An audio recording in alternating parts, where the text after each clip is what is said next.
This episode of Hero Club is supported by our good friends over at Mage Hand Press. Check them out at magehandpress.com and be sure to buy their masterpiece supplement for Dungeons & Dragons in space, Dark Matter. Use the promo code RIFTRATS, all one word, for 15% off. If you like Hero Club, remember to rate and review on your preferred platform and tell your friends. Thanks for listening. Welcome to Hero Club. I'm Nick Williams. And I am George Primavera. George and I have been playing D&D together for years. Now, a lot of people think you need to be a big, huge nerd boy to play Dungeons & Dragons. But in reality, you just have to be willing to spend 4 hours of your own time on a weekday trashed on cheap beer cross-legged around a coffee table. I lost a game of Flip Cup in 2012, so I had to buy all the books and learn how to be Dungeon Master. My dad was disappointed. Yeah, he was. But after a game or two, we realized that it's actually a really fun and effective way to tell an awesome story. Yeah, it's like long-form improv, but you kill more people. Here's what you need to know. George creates a world and the framework for a cool story. And the players, like Nick, create characters beforehand, all with special abilities, sometimes magical, sometimes not, and they adventure through the story as best they can, trying not to die. We, the players, roll dice to see if our improvised actions fail or succeed, trying to beat a number in George's head that he promises he doesn't change at will. But at the table, I am God, my game, my rules. Okay, so it's as nerdy as you thought. You know what? Just off, man. Oh, right off, all right, okay? Nick, maybe don't tell everybody to F off. And it's not that nerdy. I mean, we get rid of all that stupid math, and we add music and sound effects and stuff like that, so, you know, it's cool. Anyway, these stories do follow a linear plot, so if you want to know what's going on, start at the beginning of any season you like and have fun with it. Without further ado, welcome to Hero Club! Yeah!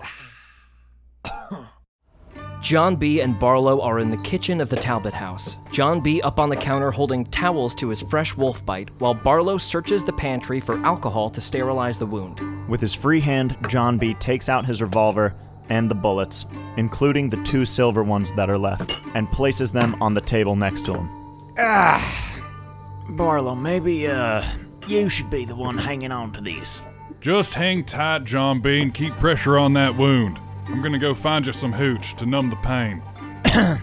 What a fine idea. Barlowe rifles through the shelves of the pantry looking for alcohol. Roll an investigation check. 10. You don't find any alcohol, but you do see a ring of keys hanging from a little hook. Barlowe grabs the keys off the wall.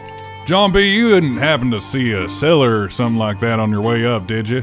Yeah, around the outside of the house. A padlocked storm cellar. Well, if I were hiding hooch, that's where I'd put it. I'll be right back. You keep pressure on that wound now. Try not to bleed to death while I'm gone. Barlowe heads out the back door. John B. is left alone in the kitchen. Suddenly, you start to feel sick to your stomach, and your vision starts to go a little sideways. Make a nature check. 15. The feeling of uneasiness is a little bit hard to place, but as you cast your eyes around nervously, your eyes fall on the gun and the silver bullets, and you are struck with the instinct to immediately shift yourself away. Fighting the instinct, John B. reaches out and briefly taps one of the silver bullets. John B. feels as though he has touched his hand to a fully heated cast iron skillet. There's a searing hiss, and John B. immediately retracts his hand, taking 1 fire damage. The crickets chirp loudly as Barlowe rounds the side of the house. The storm cellar is easily visible, framed by overgrown weeds and vines. Barlowe begins trying keys in the padlock. The second key slides into the padlock, and with a click, the chains fall to the ground. Barlowe grabs one side of the door and throws it open before flicking on his Zippo lighter and walking down the steps. Barlowe, make a constitution save. 22. A rank smell fills your nostrils, but you fight the sickness back and descend deeper and deeper into the basement. After hopping off the last rickety stair, casting the lighter around, a few things become obvious. The walls are lined with shelves upon shelves of small mason jars. In delicately scripted letters, each crate is emblazoned with the title, Persephone's Envy. Casting the light a little further along the left wall reveals hay spread out across the floor in an almost comfy-looking pile, a few pillows resting in the center, creating a kind of manger. When Barlowe casts his light to the other side of the room, he sees a large, misshapen object lying on the ground, and the buzzing and chittering of insects pokes out through the din. Barlowe slowly lowers his lighter, pulling his shirt collar up to cover the scent. It only takes Barlowe a few seconds to deduce that he is staring at the full corpse of a massive wolfman, exactly like the ones they've previously encountered, though this one lies still in the dirt. Gashes streak across its face. Several of its limbs appear bent and broken, and upon further inspection, it's clear that the spine has been severed in one place and a section of vertebrae removed. The wound around the back appears to have been made with teeth, implying that the spine has been bit out of the creature. Clinging to the beast are shredded articles of clothing, caked in gore. They look like the remains of a set of coveralls, and through the stink, there is just a hint of the smell of gasoline. Barlowe shudders to himself and collects a few bottles of Shine before heading back upstairs. He meets John B. back in the kitchen. He passes one of the jars to John B. and takes a heavy swig from one himself. John B., down in that cellar there's another one of them wolfmen. And from what it appears, it was killed by an even bigger wolfman. I hate to say it, but I don't think her troubles are over yet tonight. Barlowe, I hadn't presumed as much, but I gotta tell you, my night might end a sight before yours does. John B. gestures to the silver bullets. You'll definitely want to be hanging on to those. John B., you know I'm a terrible shot. Why'd you give them to me? Because I can't stand to touch them. John B. glances down at some very severe-looking burn marks on his fingertips. Holy shit. Is that from touching the bullet? Yes, sir. I got a feeling I'm bound to turn. Well, goddamn, John B. Supposing you do, how shall we proceed? I don't know, but you should definitely be the one taking care of them bullets. Maybe save one for me. Outside, a long, low howl pierces the night. Far off in the distance, down the mountain a ways behind the house. John B., make a nature check with advantage. 20. That's gotta be Persephone. Sounds like she wants us to come to her. You could understand that? More like intuit. John B. points at the jars of moonshine. Any more of those left in the cellar? Oh yeah, I'd say it's their main stash. Grab as many as you can. I may not be able to touch silver, but I've never seen anything that's not afraid of fire. Barlowe makes his way back down to the cellar, taking a burlap sack and filling it with small jars of moonshine. John B. and Barlowe outfit themselves before their final departure, having just finished their short rest. John B. has 18 points of health remaining, while Barlowe has 67. The two men meet in the rear of the house, nod to each other solemnly, and set off down the path. The leaves rustle as they walk under the thick canopy once more. The two men walk slowly and carefully for a time until they encounter a small wolf sitting on the trail, panting heavily and quickly, its thick tongue dripping saliva into the dirt. Barlowe clangs his hammer against his brass knuckles, trying to scare it off. It doesn't move, but shifts its gaze to Barlowe. John B. peers at the small wolf. As both of your eyes focus on the creature, eventually descending to the drool pooling in the dirt, the world begins to spin. Both of you make a wisdom save. 17. 22. The trees begin to waver and the leaves shake and become blurry, as though they're all vibrating. The dirt and grass begin to pulse as though breathing, and a horrific stench assaults your nostrils. John B. becomes physically ill and is brought to his knees. Barlowe shakes his head some and focuses through the chaos. A lilting whisper rides the wind and causes the hair on the back of your neck to stand up. Here you two boys are. I was wondering when I'd finally get to meet you. You boys enjoying yourselves? Don't look too good. As if he's answering her, John B. throws up in the dirt. Barlowe wheels around the trees, looking for the source of the voice. Where are you? Show yourself, you coward! Not so fast. We'll meet in good time, boys. Your little boy says hi, by the way. He's anxious to see you. Barlowe goes to help John B. up. Come on, John B., we ain't licked yet. I'm coming. The tree's still vibrating to you? Barlowe trods over to the wolf and addresses it directly. Give my regards to your mama. And Barlowe aims the revolver and fires. The bullet passes through the wolf and impacts in the dirt behind it. The image of the wolf wavers for a moment and suddenly loses all of its shape and rises up into the sky in a puff of dark smoke. The leaves slowly return to normal. The ground settles and stabilizes. Crickets resume chirping, which you didn't notice had stopped. Barlowe throws John B's arm over his shoulder and helps him walk further down the path. The moon is completely eclipsed by dark clouds now, rendering your surroundings all but unseeable. Barlowe flounders for a moment as the moonlight disappears, but John B., after blinking a few times, finds that he can see perfectly fine, the landscape before him appearing in grayscale but well-defined. John B. takes his arm off of Barlowe's shoulder and looks for a clear path. A few hundred feet forward, you reach a fork in the path, with 2 pieces of wood cut into arrows, pointing in opposite directions. The left reads Craig County, and the right reads Roanoke Outskirts. On the left sign is a massive black handprint, about 10 inches across and distinctly canine. Last chance to head home, Barlowe. Otherwise, Craig County's this way. Well, John B., between your lawman and Miles, ain't much home left to go home to. I'd say we're in it till the end. Yeah, and I'm bit. Don't expect there's much of me left to go home. John B., can you make a charisma save? 14. John B., you feel yourself suddenly able to stand up a little straighter.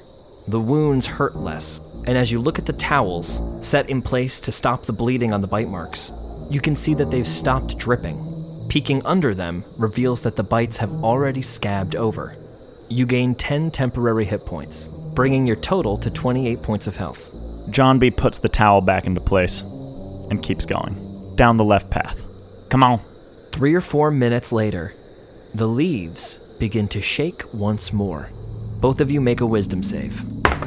Nat 20. 4. John B. once more keels over onto the ground and begins to retch. Oh, son of a...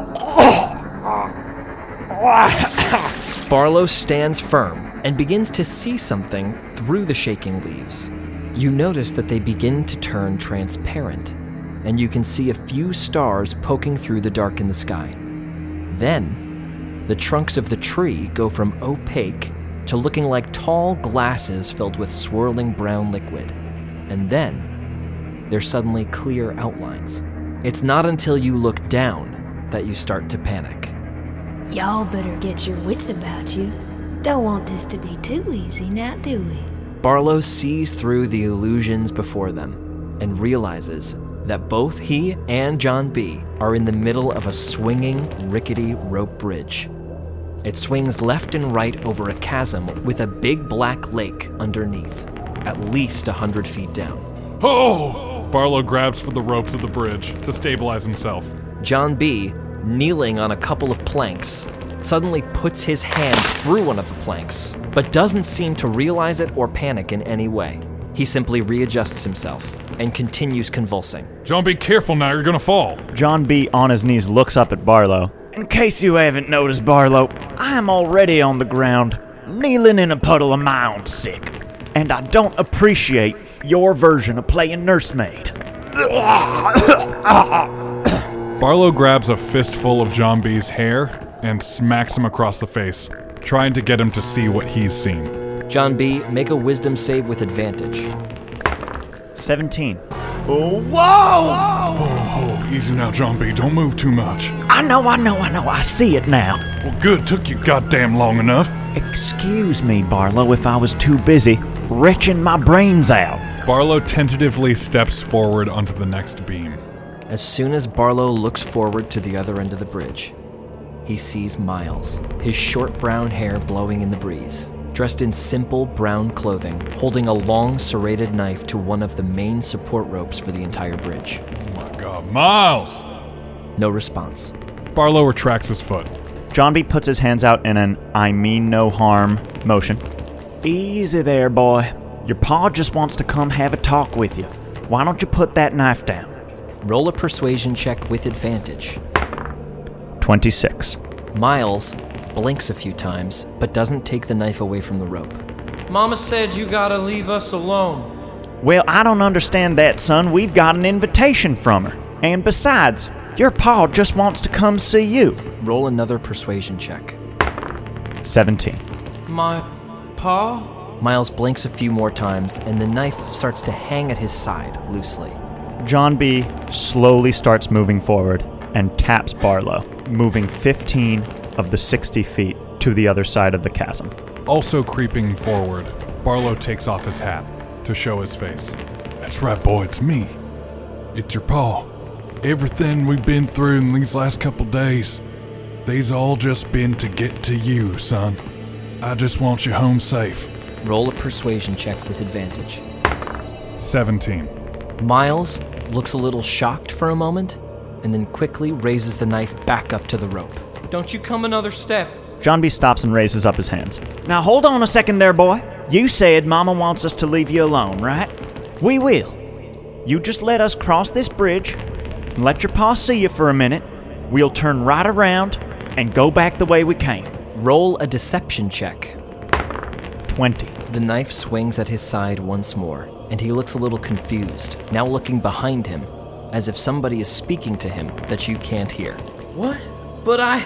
His hands go to his head, bringing it between his knees, in a crouch. You're all so loud! John B. and Barlowe move another 20 feet along the bridge as quietly and slowly as they can. Roll a stealth check, both of you. 14. 11. Barlowe and John B., stepping at the same time, break a board with a loud snap, and it falls into the lake below. Miles stands up straight, holding the knife with renewed vigor. Not another goddamn step now! The knife digs just a centimeter into the thick rope. John B., with your now heightened senses, you can see little frays of twine begin to separate. Now listen, I got your pa here, son. Your pa loves you. That's right, Miles, I do. I love you so much, son. Miles tries to blink the tears that are welling up in his eyes away. Both of you roll a persuasion check. 16. 22. Miles, with a sharp intake of breath, drops the knife and steps back, landing on his butt in the dirt and scrambling backwards, hyperventilating. I couldn't do it, Mama. I couldn't do it. John B. and Barlowe sprint to the end of the bridge. Barlowe runs up and embraces his son. Miles is shaking and cold, sweating profusely. Barlowe wraps his big arms around his son and holds him tight to his chest. It's okay, boy. It's okay, Miles. It's okay, you're with me now. Everything's gonna be fine. Shh, now, son, it's gonna be fine. We're gonna get off this mountain and everything's gonna go back to the way it was.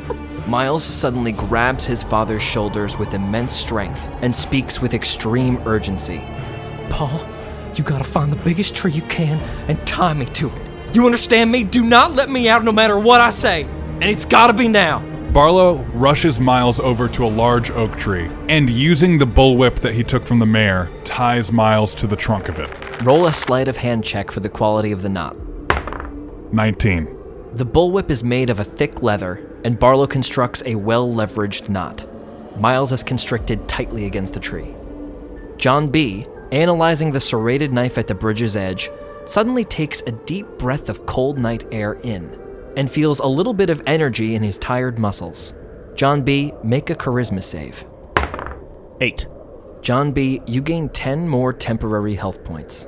And as you stare at Miles and Barlowe at the tree, a little bit of orange and red begins to tinge your black and white vision. And suddenly, Miles and Barlowe stand out bright red, orange, and yellow against a dark landscape, as if you're seeing the heat radiating off of their bodies. Your mouth begins to water a bit. John B. tucks the knife in his belt and walks up to Miles. Miles, be straight with me, son. What's it like when the change happens?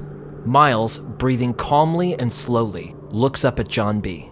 He thinks for a moment, opens his mouth to speak, and no words come. He just shakes his head. He seems to be at a loss for words, and then whispers, "It's just the worst. I can't even describe it." His eyes narrow, staring at John B. His eyes flit to the wound on his shoulder. "You got bit, didn't you? Pa, you should tie him up here and get the hell away from both of us as soon as you can. Get off this mountain, go home, get out of here." John B. turns towards Barlowe. I may not have long, but I ain't done yet. Barlowe, you make sure both those silver bullets are chambered. You make sure you take care of me when the time comes. Barlowe reaches deep into his pocket and grabs the 2 silver bullets before loading them into the chamber of the revolver. John B., if it's all the same to you, I'm gonna have it ready, and you best be walking in front of me. Come on. John B. heads up the path, making sure to stay 20 feet ahead of Barlowe. Barlowe kisses Miles on the forehead. I'll be back when this is all done, son. You just hang tough. Wait! Take me with you. I'll help you any way I can. Son, you're one of the smartest people I ever met. You told me yourself not to let you out of that rope, no matter what happened. Oh, so you're gonna take a lone man instead of your own son? He's a time bomb, Pa! I'm the only one who can protect you. What if he turns? Son, there ain't a one of us on this hill that ain't a time bomb. Barlowe pats his son on the shoulder and walks away after John B. Pa? Pa, wait! Pa, untie me right now! Mama! Mama, they're coming! Miles' screams fade into the distance as you leave him behind. The walk is tense in the woods. John B. proceeds in front of Barlowe by about 20 feet. Barlowe holds the revolver up, trained on the back of John B.'s head. You got the gun trained on me, Barlowe? Barlowe doesn't answer, but pulls the hammer back. Good. John B., make a charisma save. 12. John B., you gain another 10 temporary hit points. You feel better than you've ever felt, almost like you were 20 years old again. There's a deep urge within you that you can't quite place, but it's somewhere along the lines of a deep excitement mixed with a gnawing hunger. Your left hand starts to quiver a little bit, and the nails on your fingers on the left hand begin to flake, and as you pick at them a little bit, fall off onto the ground. John B. tries to tell Barlowe. John B., the words catch in your throat. Roll a charisma save. 15. John B. decides against saying anything, though even he can't quite place his motivation. He curls his fingers, hiding them from view, and continues down the path. 4 or 5 minutes pass, and then a large bonfire can be seen in the distance, framing a tiny little hut. A hunched figure sits on a long log adjacent to the fire, and something rotates on a spit. As you breach the tree line and walk out into this small clearing, the little figure waves at you and gestures over to you. Come on, boys. Why don't you come take a seat? John B. looks, listens, and smells for anyone else who might be around, waiting to ambush him and Barlowe. Roll a perception check with advantage. 22. You don't see anything and you don't hear anything, but your nose is hit with a scent that you can't quite place the actual smell of. It's more of a feeling.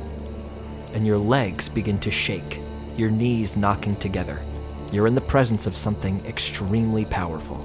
John B. turns back to Barlowe and gestures at the little woman by the fire. That's her. Hey, John B., before we do this thing, how you feeling? John B., after walking a few more feet in front of Barlowe, stops and turns to face him. Barlowe, this is hardly the time. Try to focus. John B., roll a deception check. 24. Barlowe, roll an insight check. 19. All right then. Just wanted to make sure. Barlowe proceeds ahead. Closer now, but still behind John B. The two reach the fire, and they see in the flickering light Persephone Talbot.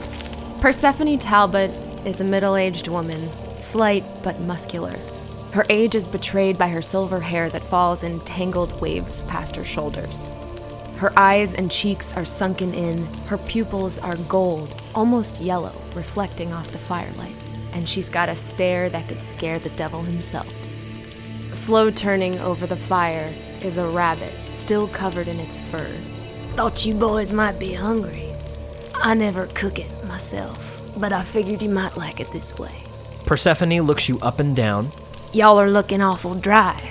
I guess Miles didn't have the stomach for it. We'll turn him yet. Matter what you do to my boy, he's a Reed man, and you ain't never gonna change that. Well, it looks like I already did. She meets Barlowe's intense gaze and then begins to reach into the fire and pull the haunches off of the rabbit, holding a burnt piece of flesh out to both Barlowe and John B. Soup's on. John B. takes the haunch and bites into it. A thought strikes you, John B. You really wish this weren't cooked. You don't have one uncooked, do you? Persephone smiles wide and says nothing. God damn it, John B. Barlowe pulls the trigger. Roll an attack with advantage. 20. John B. instinctively moves his head just out of the way, the bullet instead impacting in his shoulder, just above his heart. Barlowe. Barlowe readjusts the pistol in his hand, with one silver bullet still inside the chamber, and cracks John B. in the head with it twice. 24 and 13. John B. takes 36 damage. Bringing John B. to 12 points of health. Blood sprays across the dirt, and John B.'s skin begins to sear and bubble with each impact. But as the pistol comes down a second time, John B. reaches up and stops Barlowe's hand, with a now extremely muscular forearm and sharp pointed nails. Standing to meet Barlowe, Barlowe stares at bright yellow eyes and sharpened teeth. I sure wish you'd got me in one. Persephone laughs in a manic delight. Lightning fast, John B. slams a fist into Barlowe's gut. 23. He follows it up with a left hook to the face. 16. 19 damage. Barlowe is brought down to 48 points of health. Shit. This what you feel like all the time, Barlowe? Mr. Big Strong Man? Barlowe swings twice with his hammer. 15, 26. 2 hits. For 15 damage. Describe it. The first swing of the hammer takes out John B.'s knee, bringing him to the ground. The second one is aimed right at John B.'s forehead. Wait! Well, I can't say that wasn't entertaining, if a little disappointing. God damn you for making me do that. John B. bleeds into the dirt. One side of his head caved in. His fingers twitch, and then he goes completely still. Barlowe looks down at John B. I'm sorry, John B. He's in a better place now. You and your boy brought some silver. Why don't you just plug me with one and be done with it? Persephone reaches behind her and grabs a raw rabbit, bites it in the neck. I's learned my lesson from the wolf. I ain't firing at nothing that I can't feel with my 2 hands. Well, looky here. He can be taught. What's your next move, Barlowe? Well, Ms. Persephone, I came a hell of a long way for a parlay between the Reeds and the Talbot gang, and I don't trust no one I can't sit across from and have a drink with. So why don't you and me have a sit down? Roll a persuasion check. 7. You came here to talk? Is that what you came here for? Why go through all this trouble if it's about business? Why not come talk to me face to face like the other heads of the families do? I brokered peace with every Shine outfit from here to Missouri. Why go the hard road before you even know it's on the table? Does a wolf ask permission before devouring its prey? Do you think I got where I did by playing nice? I'm a goddamn Talbot. I take what I want. And when the prey fights back, you go for the neck. Must have hurt to lose your favorite son. I took him knowing you'd come after me. Then I could have taken you out, clean and easy. But you made things a little more difficult when you killed my kids. Bertha and Harold, they were good children. Always listened to their mama. But it's some comfort. I got a new son now. The dark clouds are blown aside, revealing the bright full moon, illuminating the entire clearing in a silvery glow. Far in the distance, you hear yet another wolf howl.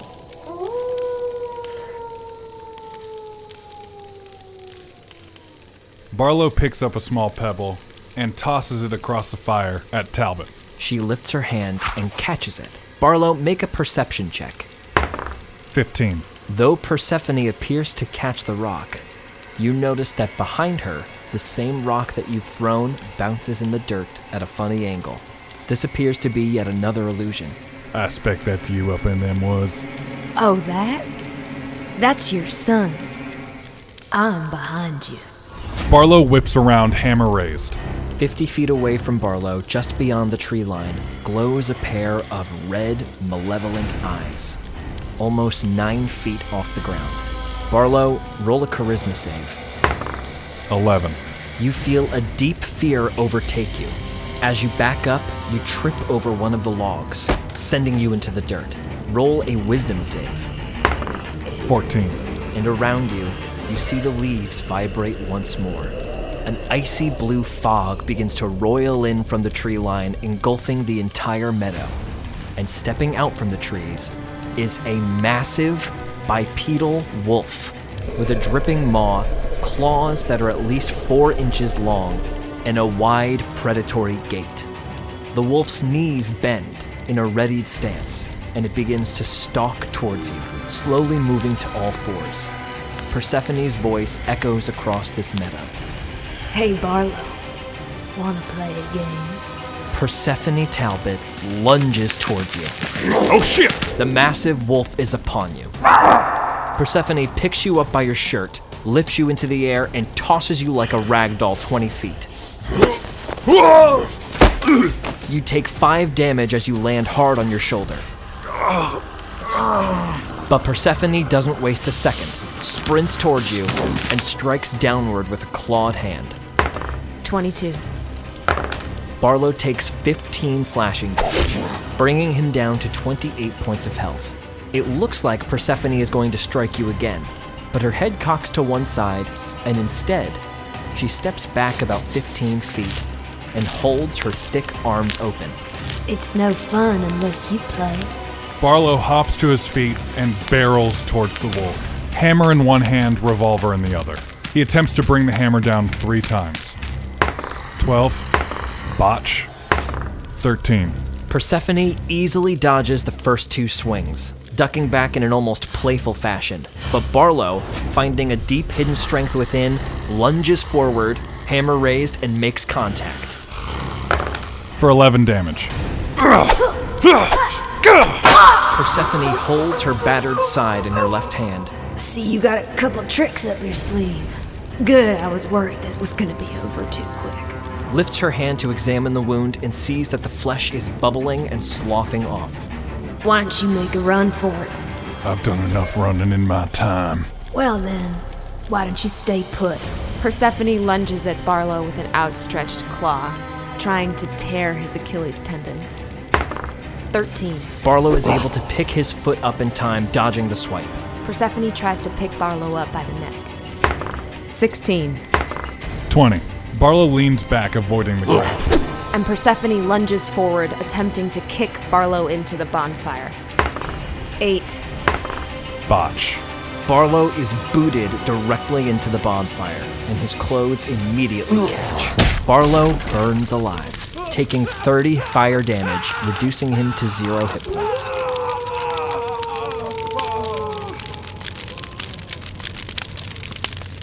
The night is suddenly quiet, the fire crackling and popping as Barlowe burns in the fire. Persephone relaxes, her head drooping a little bit, and suddenly, her massive wolf form reduces, bringing her down to her 5'5" old haggard self. The fog dissipates. Well now, another disappointment. There's a clambering through the woods, the bushes rustle, and Miles comes out into the clearing in full werewolf form. He wordlessly walks up to Persephone and lays at her feet. That's a good boy. Your mama loves you so much. Behind Persephone, there's a rustling in the fire pit. She turns back quickly to see nothing, but does notice immediately that Barlowe is no longer in the fire, nor are his remains. Barlowe, make a charisma save. Nat 20. From behind the fire rises a 9-foot-tall beast of a wolf with shaggy hair down to the ground and bright yellow glowing eyes. A voice echoes across the clearing. Get the fuck away from my boy. For the first time, Persephone looks worried. Well, this is more like it. Barlowe prowls around the clearing, circling Persephone, his eyes glinting in the dark as soon as he steps out of the firelight. John B. never understood this, but I know you will. Don't matter if it's watching your sons wither before your eyes in the grips of poverty. or your wife struck down with disease, or your boy being stolen from under your goddamn nose by carpetbaggers. When your back's against the wall, in order to survive, Barlowe throws Bertha's werewolf tooth at Persephone's feet. It's covered in his own blood. you need to become something that truly terrifies you. A monster. And Barlowe charges Persephone on all fours. In one fluid motion, Persephone stretches upward, resuming her wolf form, and readies herself for the oncoming Barlowe. 14. Persephone dodges Barlowe's charge. Barlowe lands on all fours and skids across the dirt, turning around and lunging again, this time with his teeth. 22. Hit. And he bites again. 16. Another hit. 22 damage. Persephone tries to roll over and pin Barlowe to the dirt. Botch. 14. Barlowe is pinned. She then tries to rip his throat out. 25. Her clawed hand scratches Barlowe's furry neck, doing 18 damage, bringing him to 82 out of 100 points of health. Miles, still in his werewolf form, begins to back up, his tail between his legs, his ears low, and eventually finds a bush and hides behind it. Barlowe attempts to flip the grapple. 6. 10. Barlowe flips and pins Persephone. He bites at her shoulder and neck with his teeth. 22. Nat 20. 50 damage.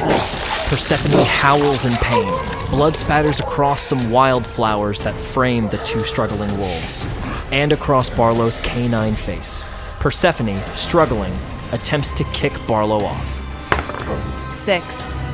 12. But Barlowe holds her down. Persephone tries one more time to kick Barlowe off. 11. 16. Barlowe keeps his position. She desperately swipes at his face. 27. Barlowe takes 8 damage as a big gash opens up on his face. Barlowe's muzzle whips back, blood now dripping down the gray fur on his chin. He goes into a frenzy, attempting to end Persephone once and for all. 25, 24, 17. Persephone takes 42 damage as Barlowe rips into her with his teeth. Persephone looks to be in bad shape and tries to throw Barlowe off once more. 13. 18. Persephone boots Barlowe off back into the dirt, and she stands up. You come onto my turf, try to take my family. You think you got what it takes to be alpha? You got no idea. She runs over and puts her claws to Barlowe. 24. 18. 2 hits. Barlowe takes 33 damage, putting him at 49 points of health. Nothing's being given that weren't earned. Barlowe lunges and goes for a kill shot. 13. Persephone ducks the swipe. He goes again. 26. Describe it. Upon missing the first swipe, Barlowe readies himself and waits for her to lunge. Once she does, he puts her in a headlock and bites down with his massive incisors, ripping out the back of her neck and spitting out a vertebrae into the dirt. The massive wolf goes still. Barlowe's dripping jaws are silhouetted by the bright light of the moon. Barlowe, as Persephone passes, you feel immense power flood into your body. Power that you can't quite explain or place yet. But the whole world looks different to you, almost like you can manipulate your surroundings at will. You even feel within you the potential to determine how Miles will react to your visage. In the quiet, Miles begins to creep out from behind the bush. As he approaches you, he becomes more and more human, until it's just Miles the boy standing in front of you. Pa? Upon seeing his son in human form, Barlowe transforms back to his normal self. Barlowe now has massive burn scars across the entirety of his body. Half of his beard is burned off, one of his eyes is milky white, and one of his ears appears to be missing. Miles stops for a moment, a little shocked and a little scared. Tears stream out of Barlowe's good eye. Oh, my boy. Oh, my son, come here. He throws his arms around Miles in a tight embrace. Miles relaxes and hugs his father back. It's okay now, Miles. It's over. It's over now. What do we do now, Pa? Despite himself, a small grin creeps across Barlowe's face. Pay that no mind, son. Barlowe holds his boy at arm's length, pushing Miles's hair back off of his forehead. Now come on, let's go get your brothers. We's got an empire to build.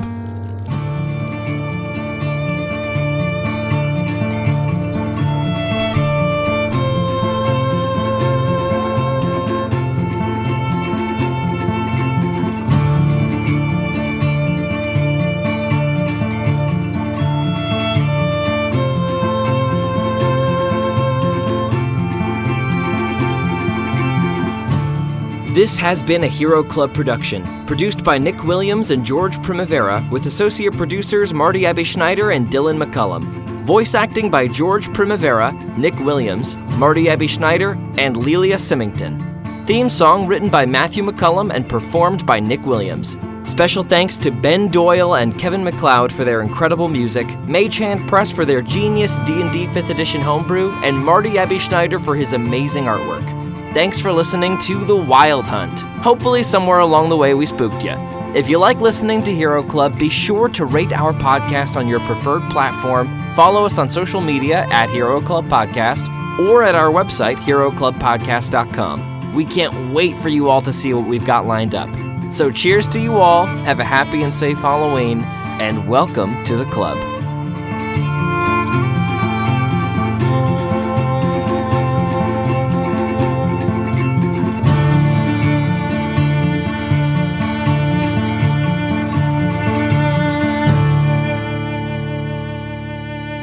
Ain't no hearth at home without a bit of coal.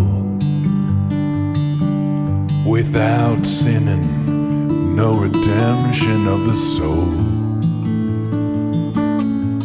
White needs a black, but black don't need the white. 'Cause if you lose that darkness, where else can you hide? Can you catch me, friend, before I'm gone? Got your assignment, I'll need confinement for too long. Take your action, friend, and keep your weapons drawn, my friend. If you can't, then I will chase you. If I chase you, you won't make it till dawn.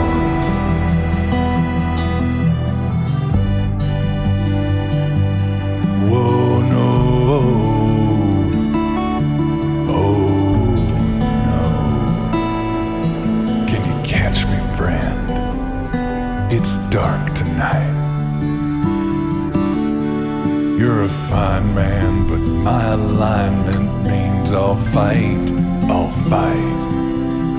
Bit of moonshine makes a man a sorry sight, my friend. If you can't, then I will chase you. If I chase you, friend,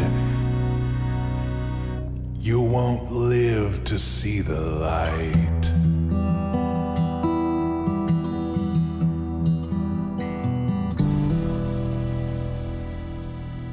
As you stare at Barlowe and Miles at the tree, You see two juicy pork chops. you see two turkeys standing up and talking to each other. Yeah, I know, right? With Barlowe and Miles' heads on them. Why are you looking at us so funny?